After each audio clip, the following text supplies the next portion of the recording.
15 స్థానాలు గెలుచుకోవడమే కాంగ్రెస్ నాయకులకు టార్గెట్ అన్నారు కాంగ్రెస్ సీనియర్ నేత జగ్గారెడ్డి. రాహుల్ గాంధీ పీఎం కావడానికి 15 స్థానాలు కీలకం కానున్నాయని తెలిపారు.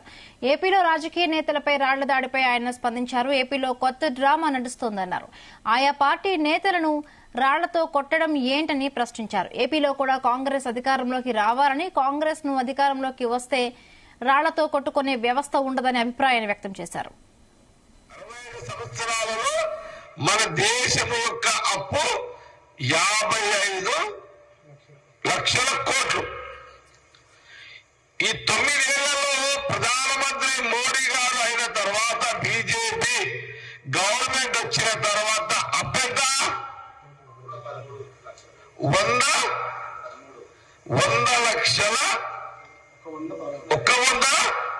13 లక్షల కోట్లు. అంతే కదా,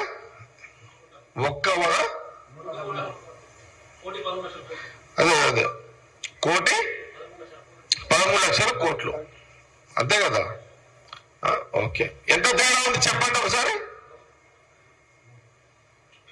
65 ఏళ్ళ లెక్క ఎక్కడ, 9 ఏళ్ళలో డబల్ ఇంజన్ అంటే అదేనా? అప్పులు తెచ్చే దాంట్లో బీజేపీ ప్రభుత్వం డబల్ ఇంజనా? ఇంత అన్యాయం అంటే ఎప్పంతా ఎవరు దేశ ప్రజల మీద కదా పడేది. ఈ 65 ఏళ్ళ ఈ అప్పుల ఒక ఎత్తు అయితే 9 ఏళ్ళ అప్పు ఇంతనా? ఇది దేశ ప్రజలు ఆలోచన చేస్తున్నారా? ఎందుకు ఆలోచన చేస్తున్నారు? నాశనం అయిపోతున్నాము, దేశంలో నాశనం అయిపోతున్నాము.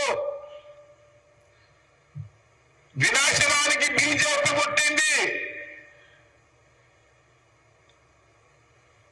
రాముడిని శ్రీరాముడిని కోరుకోలే, శ్రీరాముడిని కోరుకున్నారా? ఏ చరిత్రలో శ్రీరాముడు అప్రూపం చేయరా అని ఎవరన్నా శ్రీరాముడు యొక్క జీవిత ఆయన ప్రయాణంలో ఏ పుస్తకం అన్న రాసిందా? ఎవరన్నా ఎక్కడన్నా? సరైన బండి సంజయ్ మాట్లాడతాడు, కిషన్ రెడ్డి మాట్లాడతాడు, ఎల్లయ్య మాట్లాడతాడు, పుల్లయ్య మాట్లాడతాడు. నీదేం పోయింది? బొంగర నీది కాదు, తాడు నీది కాదు, నీదేం పోతుంది? శ్రీరాముడి పేరు చెప్తారు, పబ్లిక్ ను పరిచయం చేస్తారు. 65 సంవత్సరాలలో మన